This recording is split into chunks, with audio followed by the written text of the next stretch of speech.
vamos a entrar a una etapa muy interesante en donde hoy vamos a ver la antesala a la tribulación y gran tribulación. A partir del capítulo 6, que lo estudiaremos la próxima semana, vamos a estar estudiando de lleno lo que va a suceder en la tribulación y en la gran tribulación. Y vamos a ver cómo esta tierra va a ser descargada la ira de Dios sobre este planeta. Pero que nosotros tenemos esa esperanza. Nosotros hemos estudiado la Biblia en el libro de Apocalipsis, de que tú y yo, a partir del capítulo 4 de Apocalipsis, la iglesia, ¿en dónde está?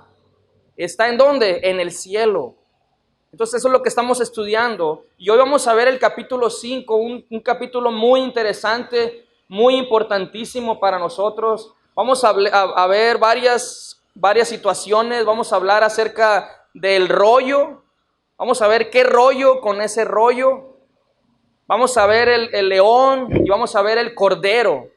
Pero vamos a ver lo más importante del capítulo 5, es que tú y yo vamos a estar adorando al Rey de Reyes y Señor de Señores por los siglos de los siglos, junto a millares, junto a millones de personas de toda lengua, de toda tribu, de toda nación, porque allá estaremos con el Señor. Es lo que la Biblia nos enseña y por eso estamos estudiando este hermoso libro de Apocalipsis. Así que vamos a orar para que Dios nos enseñe en este día, para que podamos entenderlo a través del Espíritu Santo, el libro de Apocalipsis, el capítulo 5. Ok, vamos a orar. Padre Celestial, te damos las gracias, Dios, en este día por tus grandes misericordias, Señor, por tus grandes maravillas. Te alabamos, Señor, bendecimos tu nombre y aquí estamos, Señor, nuevamente para pedirte que tú nos hables a través de tu palabra. Tus apóstoles dijeron: ¿a quién iremos, Señor, si solamente tú tienes palabras de vida eterna, Señor? Y por eso necesitamos de ti, Señor. Háblanos, enséñanos y que tu poder, Señor, se haga manifiesto en cada uno de nosotros a través del entendimiento de tu Espíritu Santo, Señor, que nos da en este día, Señor. Te lo pedimos en el nombre de quien es todo nombre, Jesucristo, el Rey de Reyes. Amén. Ok, vamos a ir al capítulo 5 de Apocalipsis.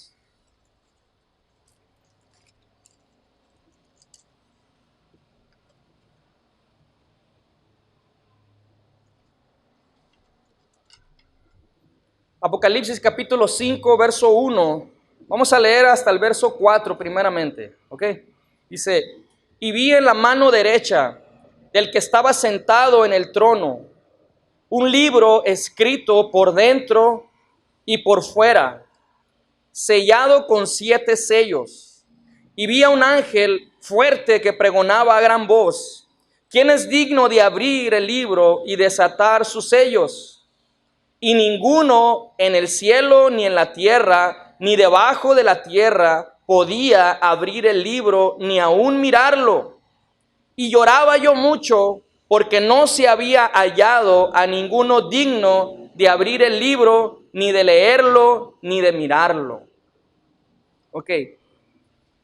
Nosotros estamos viendo que a partir del capítulo 4, el apóstol Juan está en el cielo, en la misma presencia de Dios. ¿Recuerdan cuando estudiamos el capítulo 4? Vimos cómo el apóstol Juan es llamado para ir al cielo. Dice: ven y sube acá y te mostraré las cosas que han de suceder después de estas. Y ahí vimos cómo el apóstol Juan empieza a ver lo impresionante y lo grandioso que es estar delante del trono de Dios. Y el apóstol Juan, lo que más le puso atención en el capítulo 4, ¿qué fue lo que él le puso más atención? El trono de Dios. ¿Recuerdan? Se menciona alrededor de 12 veces la palabra trono en el capítulo 4. Y el apóstol Juan está sorprendido, está maravillado de poder ver el poder de Dios allá en la gloria, de poder ver al que estaba sentado en el trono. Pero ahora en el capítulo 5 sigue la misma escena. Juan está allá en el cielo, delante de la presencia misma de Dios. Y ahora lo que ve él, ¿qué es? Es un rollo. ¿Y qué rollo con este rollo? ¿Qué significa o qué es ese rollo que tiene Dios el Padre, que está sentado en el trono, en su mano derecha? Recordemos que la mano derecha es señal de poder. es señal de autoridad. Y Dios el Padre está allí sentado en la mano derecha, tiene un libro escrito por dentro y por fuera. Ahora, en esa época sabemos nosotros que no habían libros como los tenemos nosotros así. En esa época, en la antigüedad, ¿cómo se usaban? Se usaban los rollos. O sea que aquí la palabra, la traducción es de la palabra rollo. ¿Se acuerdan los rollos cómo eran? Como los pergaminos, y que se abrían y se volvían a enrollar. Esa era la manera como ellos tenían los libros. Entonces ese rollo estaba sellado con ¿cuántos sellos? Con 7 sellos. Y nosotros sabemos que el número 7 es el número de perfección, que está completo. Entonces quiere decir que este libro o este rollo estaba sellado como perfectamente. Ahora, es interesante que este libro que estamos leyendo, el libro de Apocalipsis, en aquellos años cuando estaba circulando este libro de Apocalipsis, era un rollo, no como tú y yo lo tenemos aquí plasmado en la Biblia, como el libro número 66 de la Biblia, sino que era un rollo, era un pergamino, y se dice que medía alrededor de 6 metros de largo. Entonces imagínate cómo era lo difícil para poder leer, ¿no? Estar abriendo el rollo y de repente se te pasaba y tenías que volver a leer. No había mucha manera de poder marcarlo, dónde te quedabas cuando estabas leyendo el libro. Pero así era lo que se estaba usando en ese tiempo, los rollos. Entonces cuando ve Juan el rollo que tenía los 7 sellos, él empieza a preguntarse, ¿qué es este rollo? ¿Qué rollo con este rollo? ¿Qué es lo que es el rollo con estos 7 sellos? Ahora, muchos comentaristas, y nosotros creemos eso, dicen que este libro o este rollo se refiere a la redención de la tierra. Ahora, recordemos que el libro de Apocalipsis nos habla de muchos símbolos, de mucha simbología. Entonces este libro era el título de propiedad de la tierra. ¿Y qué es esto? El título de propiedad de la tierra. Nosotros recordando un poco, en el libro de Génesis, el primer verso de la Biblia, ¿cómo dice? En el principio creó ¿qué? Dios los cielos y la tierra. Entonces Dios es el creador del universo. Él hizo el cielo, la tierra, el mar, los peces y todo lo que ha sido creado por Dios, por medio de Jesucristo. Ahora, cuando Dios hizo al hombre, lo hizo a semejanza de Dios. Según la Biblia, en el libro de Génesis, capítulo 1, verso 26 al 28. Y vamos a ir a ver allí, Génesis capítulo 1, verso 26 al 28, para darnos más cuenta de cómo se refiere a este título de propiedad de la tierra. Entonces, en Génesis 1:26, ¿cómo dice en tu Biblia? Dice, entonces dijo Dios, hagamos al hombre a nuestra imagen, conforme a nuestra semejanza, y señoree en los peces del mar, en las aves de los cielos, en las bestias, en toda la tierra y en todo animal que se arrastra sobre la tierra. El verso 27 dice, y creó Dios al hombre a su imagen. A imagen de Dios lo creó, varón y hembra los creó. Y los bendijo Dios y les dijo, fíjense bien qué les dijo, fructificar y multiplicaos, llenar la tierra y sojuzgarla, y señorear en los peces del mar, en las aves de los cielos y en todas las bestias que se mueven sobre la tierra. Aquí Dios, ¿qué es lo que está haciendo Dios con el hombre? Dios le está entregando ¿qué? La tierra. Dios le está entregando en sus manos al hombre, a Adán y Eva, lo que él había creado. Y él les dice, fructificar y multiplicaos, sojuzgar la tierra. ¿Y qué más le dice? Señorear en los peces. Ahora, sojuzgarlo, esa palabra sojuzgar, significa poner bajo su dominio. Eso es el significado de sojuzgar la tierra.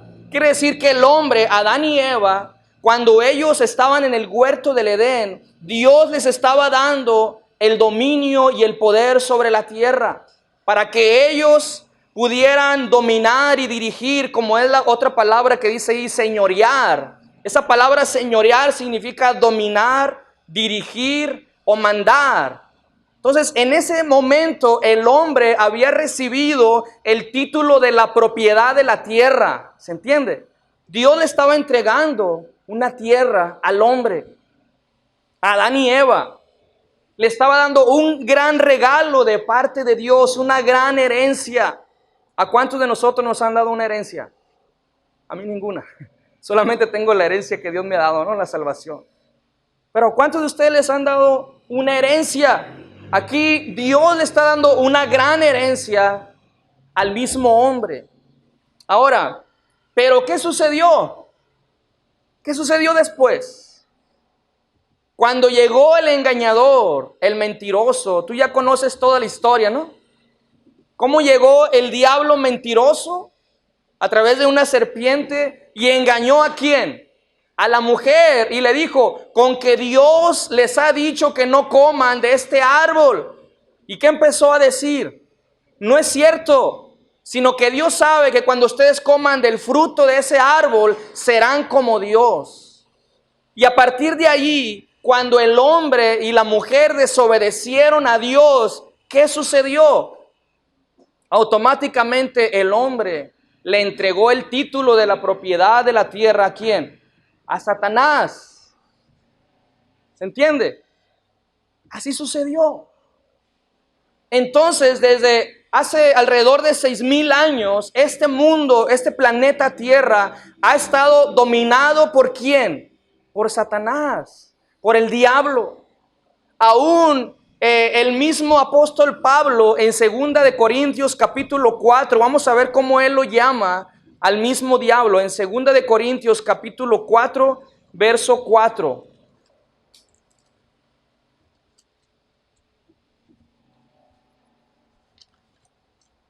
Segunda de Corintios, capítulo 4, verso 4 dice, en los cuales el Dios de este siglo cegó el entendimiento de los incrédulos para que no les resplandezca la luz del evangelio de la gloria de Cristo, el cual es la imagen de Dios.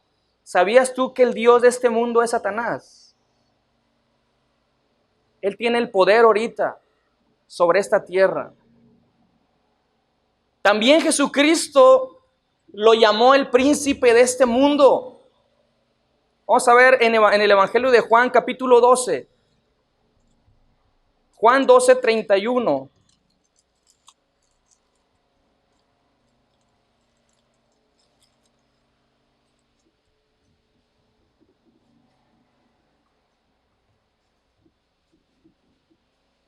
¿Ya lo encontraron? Juan 12, verso 31.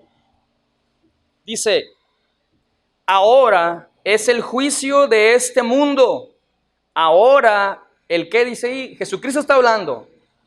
Ahora el príncipe de este mundo será echado fuera. Jesucristo está diciendo que el príncipe de este mundo es Satanás. La palabra príncipe, ¿qué es? ¿O qué es un príncipe? Es un jefe, es un gobernante, alguien que domina sobre algo, sobre algún pueblo o nación. Es un magistrado que tiene poder. Así que el diablo es el príncipe de este mundo. Entonces, también nosotros podemos ver cómo en Mateo, vamos a ver otro verso, Mateo capítulo 4, cuando Jesús es llevado al desierto y Jesucristo se encuentra allí con el mismo diablo, con el mismo Satanás, y empiezan a platicar ellos dos. ¿Recuerdan la historia? Y el mismo diablo, ¿qué empieza a hacer? Empieza a ofrecerle una serie de cosas para ver si lograba hacer caer a Jesucristo. Pero en Mateo capítulo 4, verso 8, vemos lo más interesante. Dice Mateo 4, 8, dice, otra vez le llevó el diablo a un monte muy alto y le mostró, ¿qué le mostró? Todos los reinos del mundo y la gloria de ellos. Y le dijo, todo esto, otra vez, verso 8 dice, otra vez le llevó el diablo a un monte muy alto y le mostró todos los reinos del mundo y la gloria de ellos. Y le dijo, ¿qué le dijo? Todo esto te daré si postrado me adorares. ¿Se dan cuenta cómo el diablo le está ofreciendo qué a Jesucristo? Los reinos de la tierra, el título de la propiedad de la tierra, el poder. Es interesante cómo el diablo le arrebató de las manos al hombre. ¿Por qué? Por causa de su pecado. Por cuanto todos pecaron, están destituidos de la gloria de Dios. ¿Qué sucedió después en la historia del huerto del Edén? Dios sacó al hombre del huerto del Edén. Lo desterró de ahí. Y aquí vemos que cuando Jesús vino a este mundo, ¿por qué vino Jesucristo? Él vino con el único propósito de redimir al mundo, de salvar al mundo y de sacarlo de la esclavitud de este mundo, del pecado. Y para que un día lo que le perteneció al hombre, lo que le pertenecía a Adán y Eva, fuera vuelto, fuera regresado, porque Cristo mismo se lo arrebató al mismo diablo. Cuando Cristo Jesús estaba en la cruz clavado, la penúltima palabra en la cruz, ¿cuál fue? Consumado es. Y esa palabra consumado es, quiere decir, ha sido todo terminado. La deuda ha sido pagada. Eso es lo que significa la palabra consumado es. Y es interesante que Jesús pagó un precio por una tierra, por el hombre. Ahora, vamos a ver que este libro sellado con 7 sellos. Ahora, ¿qué era la redención? La redención era una práctica que se hacía en el pueblo de Israel.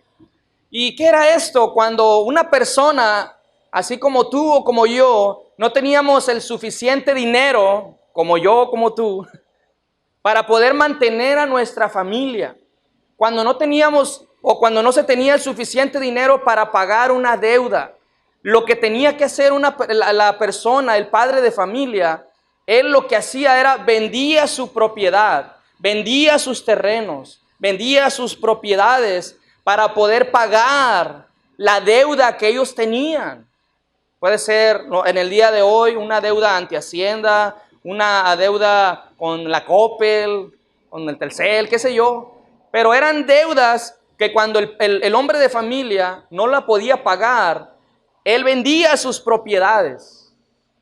¿Cuántos de nosotros, cuántos de ustedes han vendido en alguna ocasión algo que ustedes han tenido porque no han podido pagar ciertas cosas? Muchas personas lo han hecho, ¿no es cierto? O todos lo hemos hecho en alguna u otra ocasión. Ahora imagínate perder tu patrimonio, perder tu casa, perder tus bienes. Ahora, había 2 maneras para poder recuperar tus bienes. Había 2 maneras para poder recuperar lo que a ti te pertenecía. Y eso se le llamaba la redención.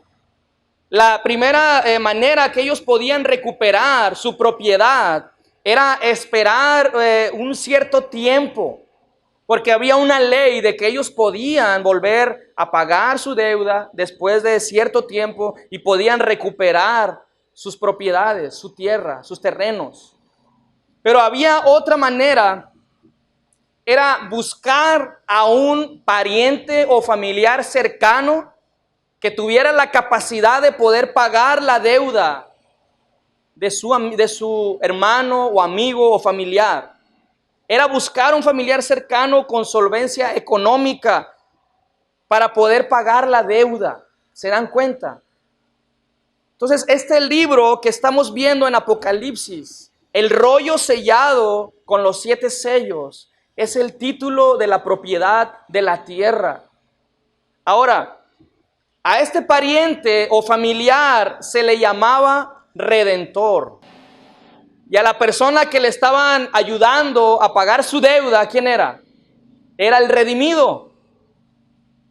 Ahora, redimir, ¿qué significa? Redimir significa recuperar lo que alguien por desgracia había perdido. Según Levítico 25:25, vamos a leer Levítico 25:25. Es el tercer libro de la Biblia. Levítico 25:25.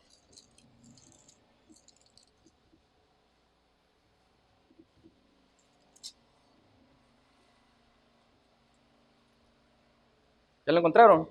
Levítico 25:25 dice: cuando tu hermano empobreciere y vendiere algo de su posesión, entonces su pariente más próximo vendrá y rescatará lo que su hermano hubiere que vendido. Es interesante. ¿Quién es nuestro redentor? ¿Quién es el que pagó la deuda que tú y yo teníamos? ¿Cuál es la deuda que tú y yo teníamos? ¿Cuál deuda teníamos nosotros que pagar? La deuda del pecado, la deuda de la salvación. Y Cristo es nuestro redentor, es nuestro hermano mayor, dice la Biblia. Es nuestro amigo, es nuestro padre, Él es nuestro familiar, somos familia de Cristo, ¿no es cierto? Él es nuestro redentor. Ahora, una vez que el redimido quería recuperar sus propiedades, lo que hacía el redimido, llamaba a su familiar, que era el redentor, y la persona que había vendido su propiedad tenía una copia del título de su propiedad, de la compra y venta que habían hecho ellos. Él tenía una copia, pero el juez tenía el rollo o el libro original sellado con todo el contrato o todos los pormenores que había ahí de la compra y venta. Entonces, cuando iba el redimido con su redentor y hablaban con el juez, esta persona, cuando abría el libro y rompía los sellos, el redentor lo que hacía, pagaba la deuda que debía a su familiar. Y lo que sucedía era que el juez daba una orden de desalojo inmediatamente sobre el nuevo dueño que había. ¿Se dan cuenta? Había una orden de desalojo. ¿Sabes qué? Tienes que desalojar esta propiedad porque ya hubo alguien que pudo redimir, que pudo ser el redentor, que pudo pagar la deuda. Es algo interesante, ¿no es cierto? El proceso de la redención en el pueblo judío. Y todo, ¿a dónde va? Todo el libro de Levítico nos habla de que es Jesucristo nuestro redentor, de que es Jesucristo nuestro sacrificio. Entonces Él vino a pagar la deuda. Él vino a ser nuestro redentor, que es lo que vamos a ver más adelante ahorita en el capítulo 5. Entonces, volviendo al capítulo 5 de Apocalipsis, en el verso 2,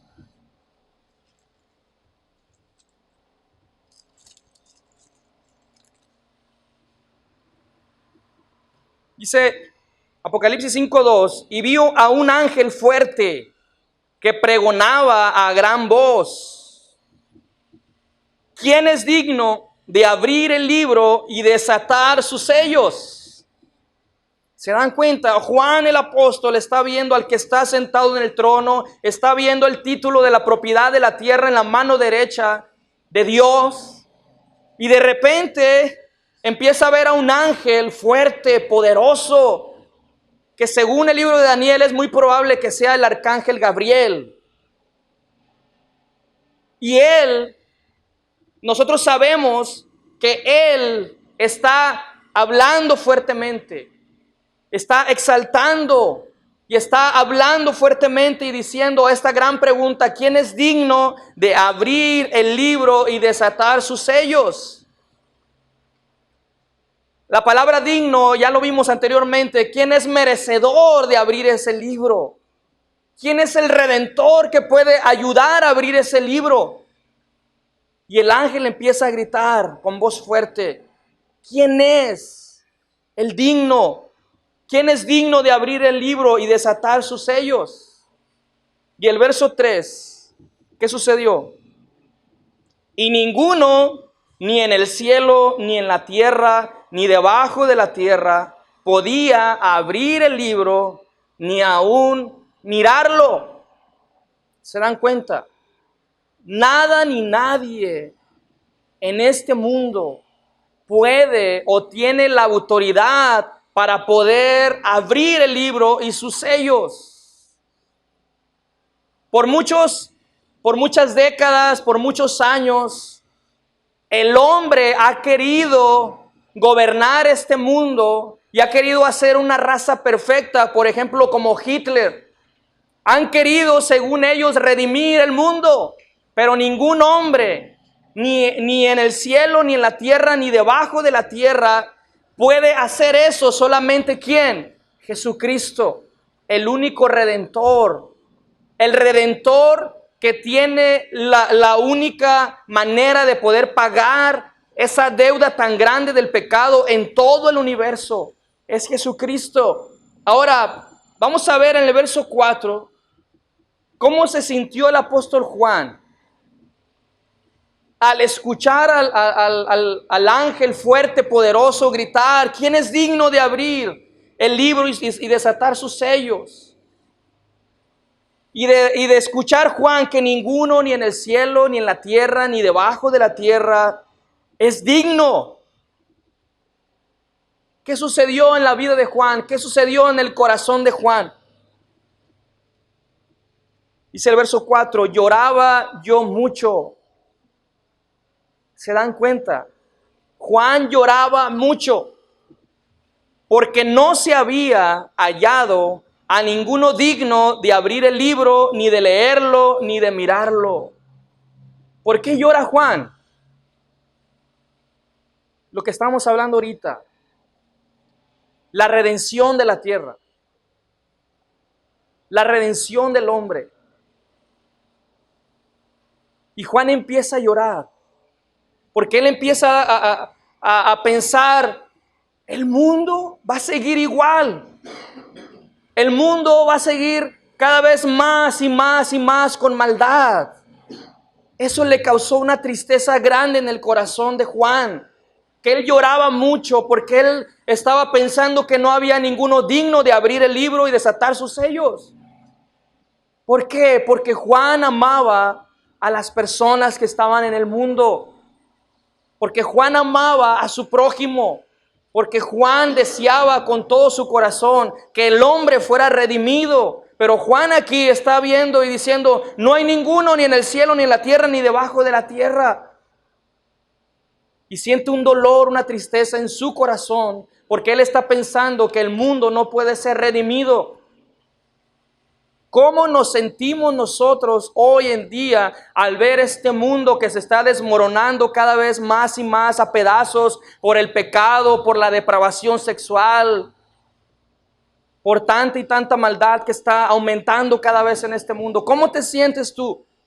¿O somos indiferentes a lo que sucede alrededor de nosotros? ¿Seremos indiferentes nosotros al ver cómo madres están sufriendo, que les han matado a sus hijos? ¿Seremos indiferentes nosotros al ver tantos niños abandonados que no tienen que comer, que no tienen que vestir, que no tienen una familia, que no tienen un hogar? ¿Seremos indiferentes nosotros a eso?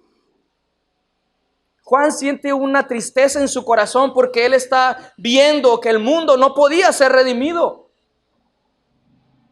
¿Cuántas personas están siendo destruidas hoy en día? ¿Cuántas personas están yendo al infierno por no confiar en Cristo Jesús? ¿Cuántos, inclusive cuántos de nuestros familiares están perdiendo en el infierno? Que hoy en día están en los placeres del mundo. No sentimos compasión por nuestros familiares.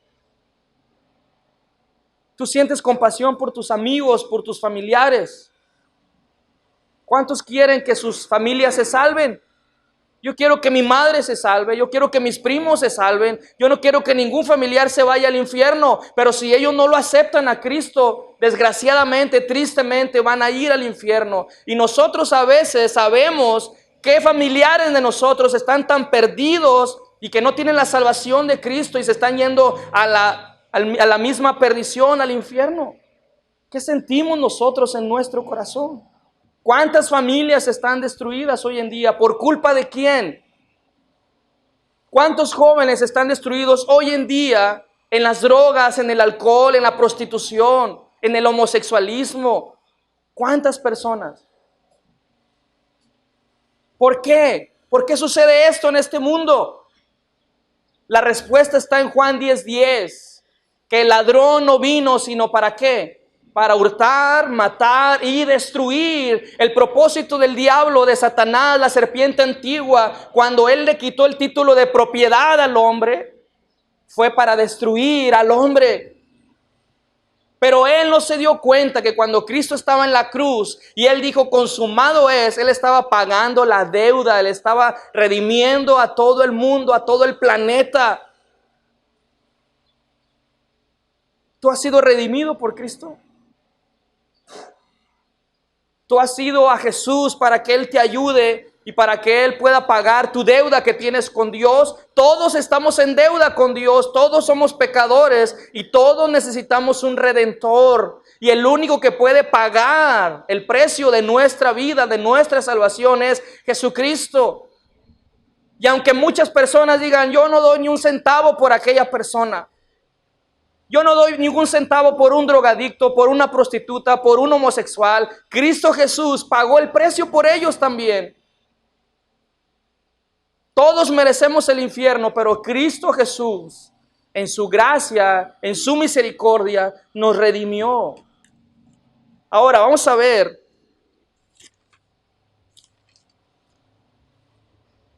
una pregunta. ¿El mundo ha sido redimido ya? Nuestra redención ha sido completa ya. ¿Usted qué dice? Vamos a ver unos versos para darnos para tener una mejor comprensión de lo que es la redención. Vamos a ir en Hebreos capítulo 2, verso 8.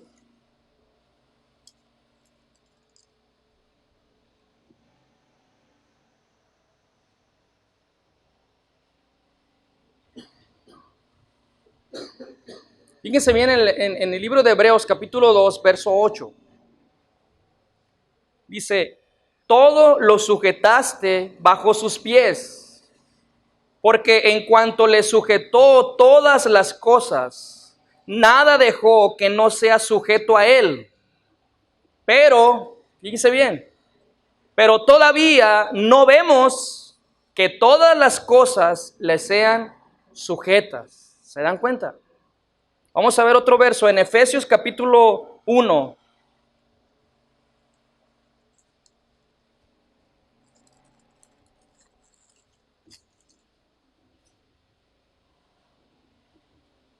Efesios 1, verso 13.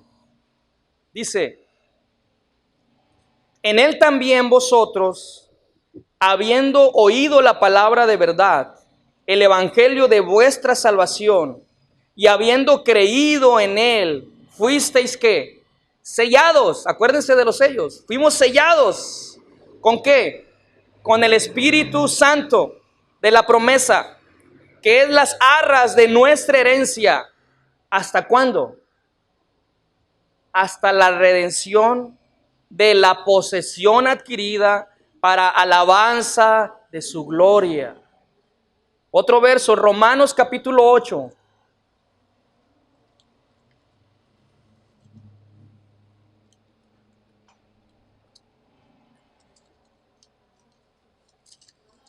Romanos capítulo 8, verso 19. Romanos 8, 19. Dice, porque el anhelo ardiente de la creación es el aguardar la manifestación de los hijos de Dios, porque la creación fue sujetada a vanidad, no por su propia voluntad, sino por causa del que la sujetó en esperanza. Porque también la creación misma será libertada de la esclavitud de corrupción a la libertad gloriosa de los hijos de Dios. Porque sabemos que toda la creación gime a una y a una está con dolores de parto hasta ahora. Y no solo ella, sino que también nosotros mismos, que tenemos las primicias del Espíritu, nosotros también gemimos dentro de nosotros mismos, esperando que la adopción, la redención de nuestro cuerpo.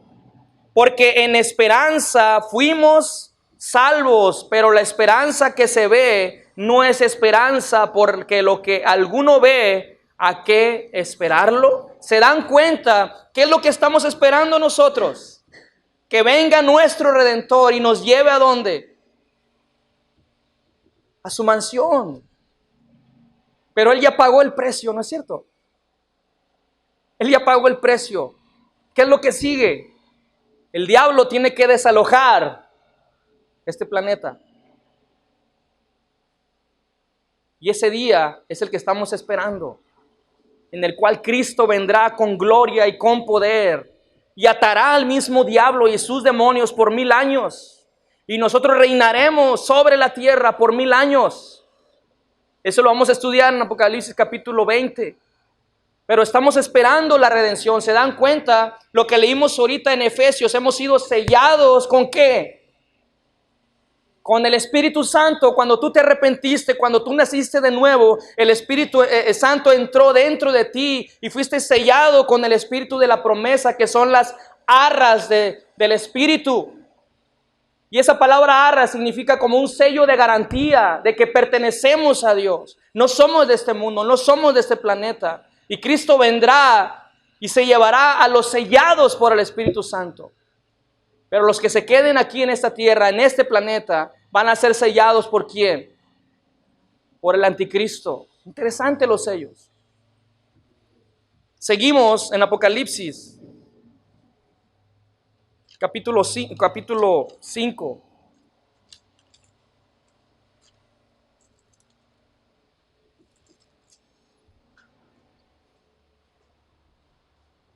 Apocalipsis capítulo 5. Verso 4, nos quedamos que Juan lloraba mucho, porque no se había hallado a ninguno digno de abrir el libro, ni de leerlo, ni de mirarlo. Pero en el verso 5 vemos una palabra de esperanza, una palabra de consuelo para Juan, pero no solamente para Juan, sino para ti y para mí que estamos hoy estudiando el libro de Apocalipsis. ¿Qué dice el verso 5? Y uno de los ancianos me dijo: no llores. He aquí que el león de la tribu de Judá, la raíz de David, ¿qué sucedió? Ha vencido, ha pagado la deuda, consumado es. Ha vencido para abrir el libro y desatar sus sellos.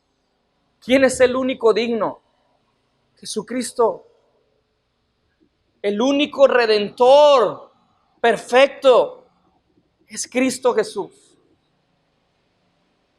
El único que nos ha podido ayudar, el único que puede ayudar a toda la creación se llama Jesucristo.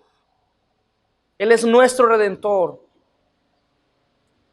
Ahora, es de llamarnos la atención que en el verso 6, ¿qué es lo que va a ver Juan ahí mismo en el cielo? Dice: y miré y vi que en medio del trono y de los 4 seres vivientes y en medio de los ancianos estaba en pie, ¿un qué? Un cordero inmolado, que tenía 7 cuernos y 7 ojos, los cuales son los 7 espíritus de Dios enviados por toda la tierra. El apóstol Juan lo primero que ve al león de la tribu de Judá. Y nosotros podemos ver eso en el libro de Génesis capítulo 49, una profecía que habla del cachorro de león de Judá. Nosotros creemos, como las escrituras dicen, que Jesucristo desciende ¿de quién? De la tribu de Judá. Él es el león de la tribu de Judá. Y cuando nosotros vemos un león, ¿qué significado tiene para nosotros? ¿Qué simbolismo tiene para nosotros? El poder del reino, ¿no es cierto? Ahora es curioso que el diablo siempre ha querido ser un imitador. Es curioso que no dice el diablo es un león rugiente. ¿Se dan cuenta? Sino que anda como un león rugiente. Hay un escritor de un libro de Leonard Ravenhill que él dice que el diablo ya está chimuelo, o sea, no tiene dientes. Es un león sin dientes, sin poder, que aparenta ser un león, pero el verdadero león es Jesucristo, el león de la tribu de Judá, ¿se dan cuenta? Pero por muchos años ha querido engañar a las personas. Ciertamente Él tiene poder, pero un poder limitado por parte de Dios, pero nuestro Dios es todopoderoso. Él es todopoderoso. Pero lo que más le llama la atención a Juan no es ver al león, sino es ver a un cordero inmolado. ¿Se dan cuenta?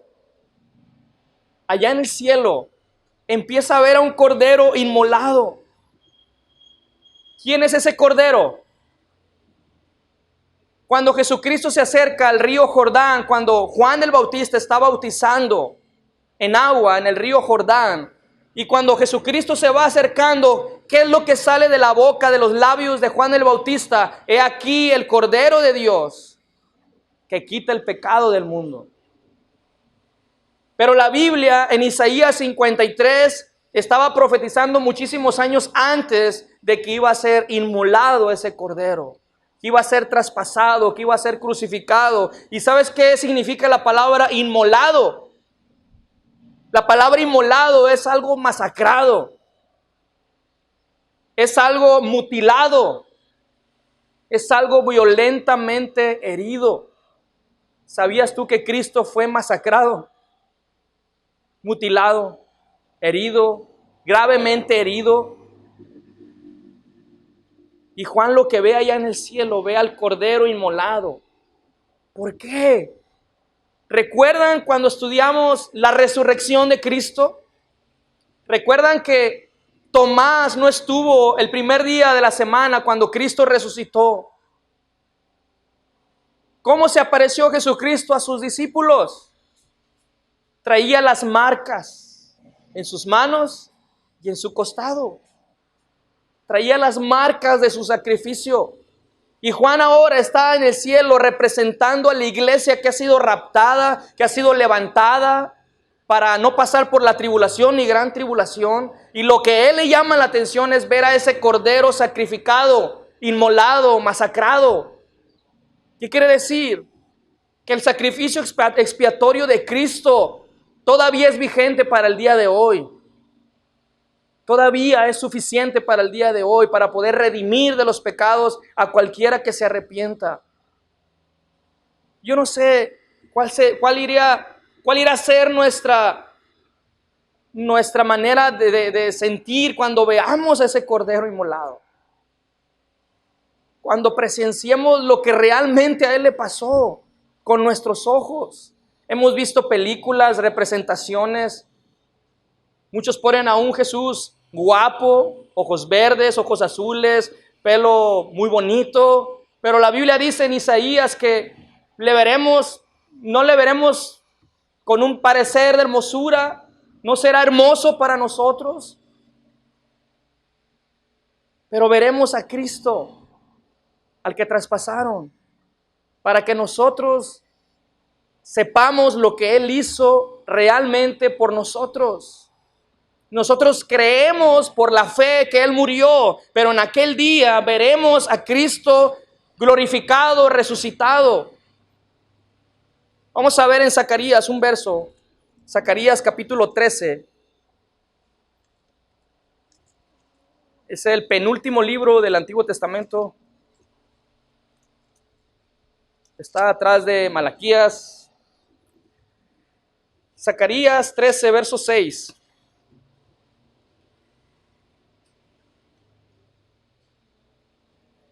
Dice Zacarías 13:6, y le preguntarán, ¿qué heridas son estas en tus manos? Y él responderá, Con ellas fui herido en casa de mis amigos. ¿Imaginas ver a Cristo? Esto lo hice por ti. Eso lo hizo por nosotros. ¿Qué haremos en ese día? ¿Qué es lo que debería de surgir de nosotros? Una completa y sincera adoración, ¿no es cierto? Seguimos en el verso 7 de Apocalipsis 5:7. Vimos que ese cordero tenía 7 cuernos. Esos 7 cuernos significa poder, o sea, un poder perfecto. Recuerden que el 7 es número perfecto. Es un poder perfecto. Y luego 7 ojos. La omnisciencia de Dios. Dios puede ver todo. Él es perfectamente. Él ve todo lo que hacemos. Y el verso 7 dice: y vino y tomó el libro de la mano derecha del que estaba sentado en el trono. Y cuando hubo tomado el libro, los 4 seres vivientes y los 24 ancianos se postraron delante del Cordero. Todos tenían arpas y copas de oro llenas de incienso, que son las oraciones de los santos. ¿Qué es lo que sucede cuando la multitud empieza a ver al Cordero, al único digno que pudo tomar el libro, el rollo de la mano derecha del Padre Celestial? ¿Qué empiezan a hacer? Empiezan a adorarlo, empiezan a exaltarlo. Se postraron ante sus pies, se humillaron ante sus pies. Dice que todos tenían arpas, adorando y cantando a Dios. Y luego dice el verso 9, y cantaban un nuevo cántico.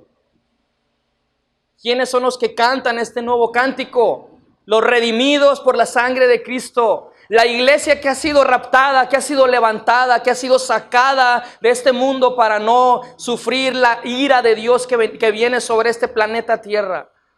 La iglesia de Cristo está en el cielo adorando al que vive por los siglos, al único digno, al único merecedor, al único que pudo tomar su vida y darla en rescate por nosotros, al único que pudo pagar el precio de la redención de nuestros pecados.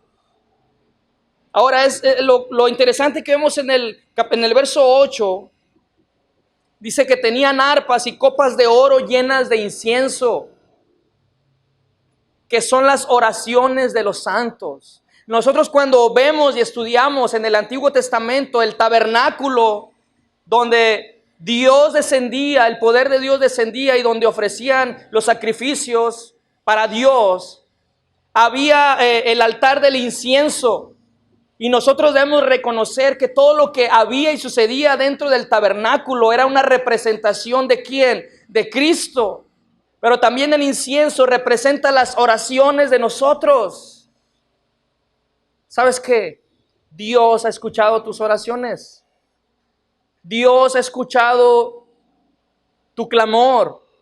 Dios sabe tu necesidad. Dios sabe por todo lo que has llorado, por todo lo que has sufrido, por todas las enfermedades que has pasado, por la pérdida de algún ser querido. Dios sabe todo. Él ha escuchado tus oraciones. Y esas oraciones, ¿dónde están? Están allá en el cielo. Y Dios no se olvida de tus oraciones. Así que es hermoso orar a Dios, platicarle a Dios nuestros problemas, nuestras necesidades, nuestras enfermedades, y debemos reconocer que nuestras oraciones están delante de la presencia de Dios y que Él está dispuesto a obrar para bien en tu vida, a hacer su voluntad. Pero en el verso 9 vemos que la iglesia canta un nuevo cántico. ¿Y cuál es la canción que vamos a cantar tú y yo allá? El verso 10 dice, verso 9 dice, y cantaban un nuevo cántico diciendo, digno eres de tomar el libro y de abrir sus sellos, porque tú fuiste, ¿qué? Inmolado, masacrado, herido, y con tu sangre nos has redimido. El Redentor, ¿se dan cuenta? Nos ha redimido para Dios de todo linaje y lengua y pueblo y nación. y nos has hecho reyes para nuestro Dios, reyes y sacerdotes, y reinaremos sobre la tierra.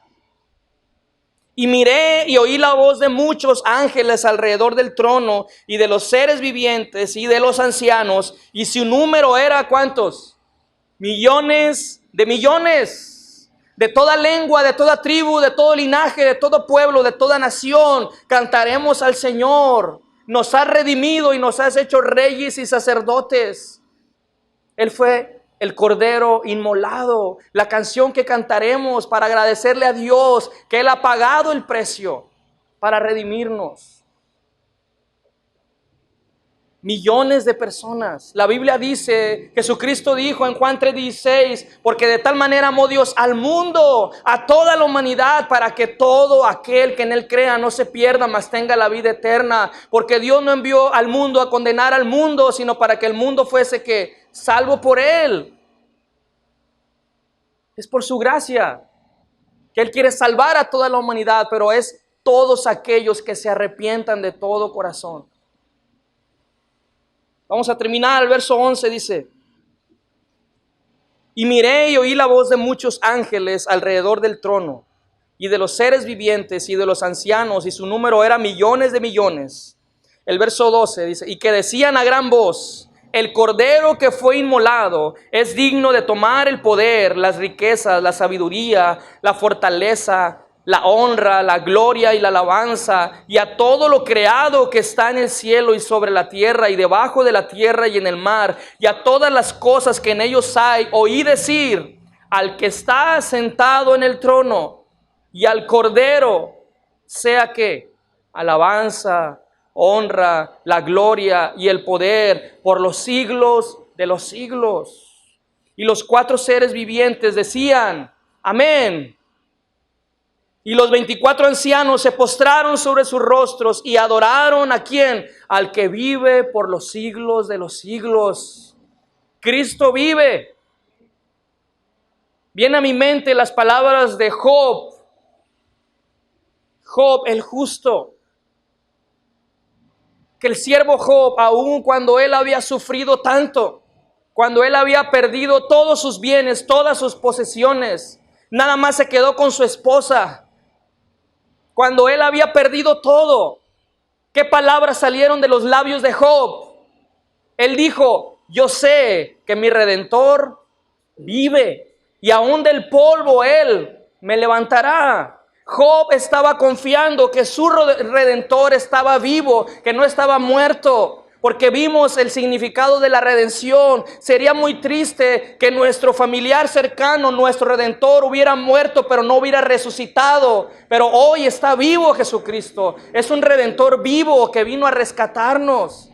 Él pagó el rescate. Cuando tú y yo estábamos secuestrados por el diablo, cuando tú y yo estábamos atados a este mundo, Cristo pagó el rescate.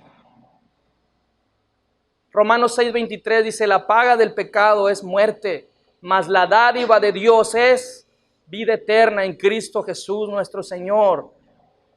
¿No es motivo de alegría de saber que tenemos un Redentor que vive y que pagó nuestro rescate? ¿No es motivo de adorarle al que vive por los siglos de los siglos? Aun cuando estemos sufriendo cualquier situación, aun cuando estemos pasando por escasez, por adversidades, tenemos que decir como Job: yo sé que mi Redentor vive y que Él vendrá por nosotros. Y vendremos a ese Cordero inmolado, masacrado, mutilado, violentamente herido. Lo veremos tal cual es. Termino con esto. Dice la Biblia que todo ojo le verá. Todo ojo verá a Jesucristo. Verán al que traspasaron. Pero unos se van a lamentar de ver a Jesucristo con sus manos clavadas y su costado traspasado. Porque muchos se van a lamentar y se van a ir al infierno. Si tú no estás sellado con el Espíritu de Dios en tu corazón, ¿qué es lo que debes de hacer? ¿Qué es lo que tienes que hacer? Pedirle perdón a Dios, arrepentirte de tus pecados de todo corazón. Decirle, Señor, vengo a ti, me arrepiento, sé que soy pecador y sé que el único que me puede ayudar eres tú. Entra en mi vida, transforma mi vida, me arrepiento, limpia esta casa y entra, redime. Tienes a Cristo en tu corazón. Has nacido de nuevo. Te has entregado a Cristo. No podemos jugar al cristiano. No podemos jugar, dice la Biblia, horrenda cosa es caer en las manos de un Dios vivo. Un día Él regresará y todos seremos juzgados. Los libros van a ser abiertos y el que no se haya escrito en el libro de la vida será arrojado al lago de fuego con el diablo y sus demonios, que es la muerte segunda. Pero hay una esperanza, que tenemos un Redentor hoy que está vigente. Así que esa es la invitación. Acércate a Jesucristo, porque nuestro Redentor vive para siempre.